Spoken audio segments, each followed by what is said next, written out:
Hello दोस्तों, welcome to निकमेक take. आज की वीडियो में हम डिस्कस करने वाले हैं स्ट्रेन एनर्जी के बारे में। तो दोस्तों, इससे पहले मैंने मैकेनिक्स की और भी वीडियो बना रखी हैं। अगर आपने वो वीडियो नहीं देखी तो उसके लिंक ऊपर आई बटन और नीचे डिस्क्रिप्शन बॉक्स में मैंने डाल दिया है, आप वहाँ जाके देख सकते हो। तो दोस्तों, स्ट्रेन एनर्जी जो है इसके मैंने कुछ पॉइंट्स लिख रखे हैं स्टेप बाय स्टेप, ताकि आपको एग्जाम में लिखने में कोई प्रॉब्लम ना आए। तो देखो, स्ट्रेन एनर्जी होती क्या है।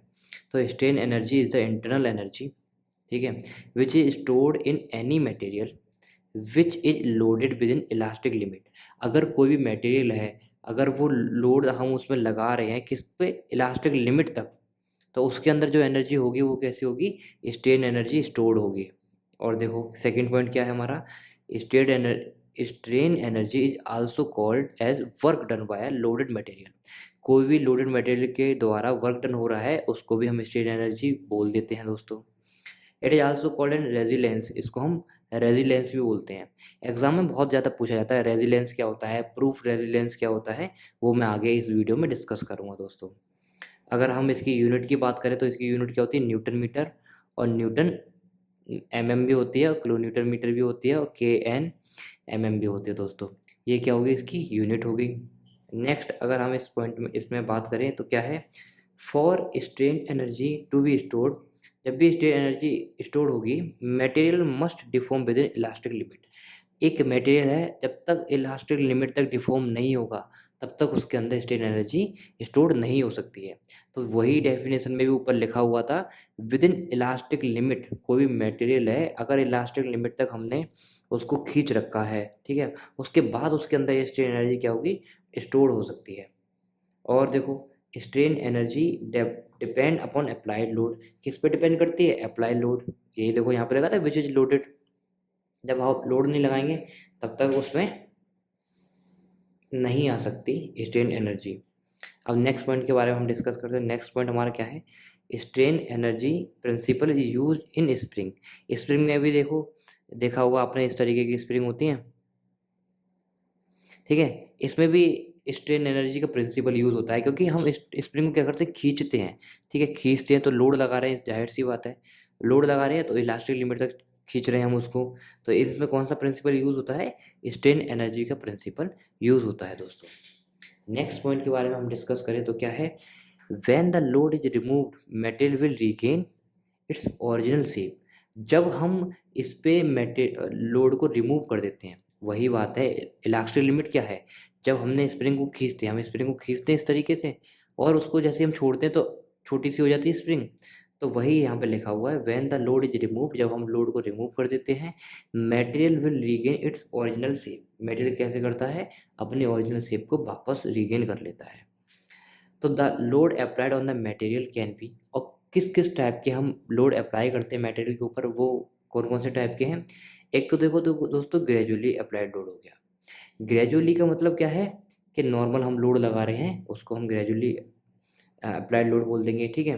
धीरे धीरे बढ़ रहा है बढ़ रहा है, मतलब पहले कम था फिर बढ़ रहा है, धीरे धीरे बढ़ा रहे हैं हम, तो वो क्या हो गया, ग्रेजुअली अप्लाइड लोड हो गया। सेकंड क्या है, सडनली अप्लाइड लोड, सडनली कैसे लोड लगाते हैं। फिर इम्पैक्ट लोड बोलते हैं, जैसे load falling from a height, ठीक है। अब इसके बारे में हम डिस्कस करते हैं, तीनों लोग क्या होते हैं।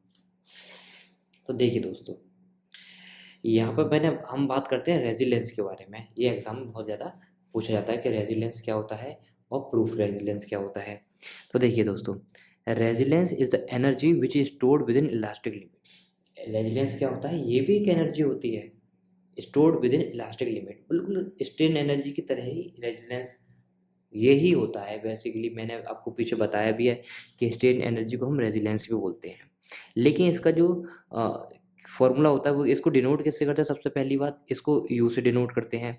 और इसका जो फॉर्मूला होता है वो क्या होता है, सिग्मा स्क्वायर टू ई और वॉल्यूम, ठीक है। और इसकी यूनिट की बात करें तो क्या है, न्यूटन एमएम, ठीक है। यहाँ पर जो सिग्मा दे रखा है आपको वो क्या है, स्ट्रेस इन मटेरियल, और स्ट्रेस की यूनिट क्या होती है, न्यूटन पर एमएम स्क्वायर, ये आपको पता ही है। और यंग मॉडुलस ऑफ मटेरियल क्या होता है, न्यूटन पर एमएम स्क्वायर। यंग्स मॉडुलस क्या होता है, ये आपको पता होगा, जब हम आपने हुक्स लॉ पढ़ा होगा दोस्तों। हुक्स लॉ में क्या होता है कि sigma is directly proportional to strain, मतलब stress is directly proportional to strain. और जब हम डायरेक्टली प्रोपोर्शनल का साइन हटाते हैं तब यंग्स मॉडुलस हमारा आता है। तो ये यंग्स मॉडुलस क्या होता है, सिग्मा अपॉन स्ट्रेन, ठीक है। स्ट्रेस अपॉन स्ट्रेन क्या होता है, यंग्स मॉडुलस होता है। तो वही दोस्तों यहाँ पर ये है। अब देखो इस फॉर्मूले को प्रूफ कैसे करते हैं, क्योंकि एग्जाम में हमें लिख के आना पड़ेगा रेजिलेंस के बारे में, तो इसको प्रूफ करके भी दिखा दो तो और अच्छी बात है। तो देखो यहाँ पे मैंने लिख रखा है strain energy in axially loading member, ठीक है। एक्सियली जब हम लोडेड लगा रहे हैं किसी भी मेंबर के ऊपर, तब निकल के आएगा ये फॉर्मूला आपका। देखिए दोस्तों, मैंने यहाँ पर एक बार ले रखी है, क्या ले रखी है, एक मान रोड ले रखी है, बार बोल दो या रोड बोल दो, है ना। तो इस तरह की रोड है, तो यहाँ पर मैं लोड लगा रहा हूँ, इस साइड लोड लगा रहा हूँ, तो इस तरीके से लोड लगा रहा हूँ, खींच रहा हूँ, ठीक देख रहे हो दोस्तों, इस तरीके खींच रहा हूँ, टेंसाइल नेचर का लोड लगा रहा हूँ मैं इस पर, ठीक है। तो यहाँ पर कुछ ना कुछ स्ट्रेस आएगी, स्ट्रेस क्या होती है, लोड अपॉन एरिया, ठीक है। और स्ट्रेन एनर्जी आप जानते हो यू होती है, आपको पता ही है। तो हमने लोड कैसे लगाया, एक्सियली लोड लगाया। तो यहाँ पर देखो हमारी ये क्या हो गया, पी, ये लोड हो गया, और यहाँ पर कुछ ना कुछ डिफ्लेक्शन हो रहा है। देखो ये देखो, जैसे जैसे हम लोड बढ़ा रहे हैं यहाँ पर डिफ्लेक्शन हो रहा है, डिफ्लेक्शन भी बढ़ रहा है, ठीक है। ग्रेजुअली लोड लगाया हुआ, देखो ग्रेजुअली लोड भी आप यहाँ से समझ सकते हो, ठीक है। बढ़ रहा है धीरे धीरे धीरे धीरे, है ना, एक साथ नहीं बढ़ा रहे, धीरे धीरे बढ़ रहा है। तो इसी को क्या बोलते हैं हम, ग्रेजुअली लोड बोलते हैं, ग्रेजुअल लोड, डिफ्लेक्शन। और आपको पता होगा हुक्स लॉ से एक फॉर्मूला निकल के आता है, वो ये लिख रखा है कि डेल चेंज इन लेंथ क्या होती है, पी एल ओपन ए ई, ये हुक्स लॉ से फॉर्मूला निकल के आता है दोस्तों। अब हमें क्या निकालना है, इसका प्रूफ कैसे करते हैं, ठीक है। जब हम इसका एरिया निकालेंगे तो आपको पता होगा एरिया क्या होता है, लेंथ टू ब्रेथ। तो लेंथ इसकी कितनी है पी, ब्रेथ कितनी है डेल, है ना, डेल एल बोलते हैं इसे, चेंज इन लेंथ। देखिए दोस्तों डिफ्लेक्शन बोलते हैं बेसिकली, चेंज इन लेंथ नहीं बोलते दोस्तों, इसको हम क्या बोलते हैं, डिफ्लेक्शन बोलते हैं दोस्तों, चेंज इन लेंथ नहीं बोलते, डिफ्लेक्शन बोलते हैं, ठीक है। तो देखिए दोस्तों कैसे निकालेंगे, एरिया क्या होता है, लेंथ इंटू ब्रेथ, लेंथ कितनी हमारे पास लोड, और ब्रेथ कितनी हमारी भी डिफ्लेक्शन है, ब्रेथ है ना, डिफ्लेक्शन ही तो दे रखा है ब्रेथ। तो देखिए यहाँ पे लिख लिया हाफ इंटू लोड और डिफ्लेक्शन, ठीक है। लेंथ क्या है हमारी लोड, और डिफ्रैक्शन क्या है डेल एल, ये हम यहाँ पर हमने लिख लिया। अब इसको यहाँ पर समझिए आप, देखो एरिया निकालने के लिए हमने क्या लिखा, लेंथ इंटू ब्रेथ, और हमारे पास लेंथ कितनी है लोड, डिफ्रैक्शन कितना है ये ब्रेथ, ये है हमारे पास। तो देखिए अब हम यहाँ, आपको पता है ये आपको दे रखा है, यहाँ से अगर पी निकालेंगे तो क्या आएगा दोस्तों, सिग्मा इंटू ए आएगा, निकल के आएगा नहीं आएगा पी। तो वही हम यहाँ पे क्या कर रहे हैं, लगा दो, देखो 1/2, पी की जगह क्या ले सकते हैं, सिग्मा इंटू ए, तो यहाँ पे हमने सिग्मा इंटू ए लिख दिया। अगर हम इसकी जगह बात करें हम, तो इसकी जगह हम क्या लिखेंगे, ये लिखेंगे पी एल ओवर ए ई, तो यहाँ पे लिख दो पी एल अपॉन ए ई। और देखो दोस्तों लोड अपॉन एरिया हमारा क्या होता है, ये होता है सिग्मा, तो इसकी जगह सिग्मा लिख सकते हैं हम। यहाँ क्या हो गया, हाफ सिग्मा इंटू ए इंटू सिग्मा एल अपॉन ई, हो गया नहीं हो गया। तो यहाँ से अगर हम एरिया निकालेंगे तो कितना निकल के आएगा हमारा, सिग्मा स्क्वायर हो गया, ठीक है। टू ई नीचे रह गया, और ये कितना रह गया हमारा, देखो सिग्मा स्क्वायर हो गया, टू ई नीचे हो गया, और एरिया इंटू ए इंटू एल, ये क्या होता है हमारा वॉल्यूम, भी आपको पता है। ये हमारा क्या निकल के आया, फॉर्मूला निकल के आ गया दोस्तों। देखो यही तो हमारा फॉर्मूला होता है, यही तो फॉर्मूला होता है, वही हमारे यहाँ पे निकल के आ गया। चलिए दोस्तों अब हम नेक्स्ट बात करते हैं प्रूफ रेजिलियंस की दोस्तों।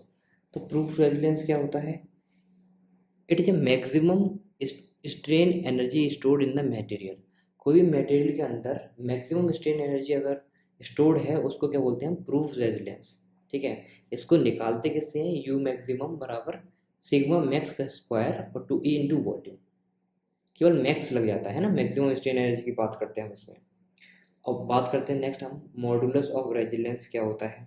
देखो it is defined as a strain energy per unit volume, strain energy per unit volume. अब आपको पता है मॉडुलस ऑफ रेजिलियंस के बारे में बात करेंगे तो स्ट्रेन एनर्जी हमारी ये होती है ना, इसी को तो रेजिलियंस बोल देते हैं हम, sigma square to E into volume. Strain energy यही होती है हमारी। तो इसको अगर हम वॉल्यूम से डिवाइड करेंगे तो क्या होगी, मॉड्यूलस ऑफ रेजिलेंस। देखो वॉल्यूम से वॉल्यूम कट जाएगा तो यही रह जाएगा हमारी, तो मॉड्यूलस ऑफ रेजिलेंस क्या है, ये निकल के आ गया आपका। नेक्स्ट मैंने आपको 3 टाइप के लोड जो बताए थे तो वो देख लो आप फटाफट से। पहला लोड क्या बताया था, ग्रेजुअली अप्लाइड लोड। जब हम ग्रेजुअली अप्लाइड लोड लगाते हैं, मतलब देखो पहले कम है फिर धीरे धीरे बढ़ रहा है ना, इधर लोड लिया इधर हमने डिफ्लेक्शन लिया, ये हमारी क्या है, स्ट्रेन एनर्जी अंदर। तो इसमें स्ट्रेस की बात करेंगे तो क्या होता है, स्ट्रेस लोड अपॉन एरिया, ये आपको पता ही है, और इसकी यूनिट क्या होती है, न्यूटन पर mm स्क्वायर। नेक्स्ट हम बात करते हैं सडनली अप्लाइड लोड। जब हम सडनली अप्लाइड लोड लगाएंगे इस पर तो कुछ इस तरीके का इसका ग्राफ बनता है, यह लोड है ये डिफ्लेक्शन है। अगर हम इसकी स्ट्रेस के बारे में बात करें तो क्या होता है, 2p/a, और इसका ये फॉर्मूला होता है 2p/a, और इसकी यूनिट क्या होती है, न्यूटन पर mm स्क्वायर। दोस्तों देखो नेक्स्ट हम बात करते हैं इम्पैक्ट लोड के बारे में। इम्पैक्ट लोड भी मैंने आपको बताया था, तो इम्पैक्ट लोड के लिए फॉर्मूला क्या होता है, वो देखिए डायग्राम कुछ इस तरीके से बनता है। ये देखो इसका वेट है, जैसे ही हम इम्पैक्ट लोड लगाएंगे, ठीक है, इसका फॉर्मूला देख लो आप, ये आपको क्वेश्चंस में हेल्प करेगा। फॉर्मूला क्या होता है, सिग्मा बराबर p/a प्लस अंडर रूट के अंदर p/a का होल स्क्वायर प्लस 2e/ph/an। ये क्या हो गया आपका, इम्पैक्ट लोड हो गया दोस्तों। नेक्स्ट वीडियो में हम डिस्कस करेंगे एजम्पशन ऑफ सिंपल बेंडिंग और बेंडिंग स्ट्रेसेस क्या होती हैं।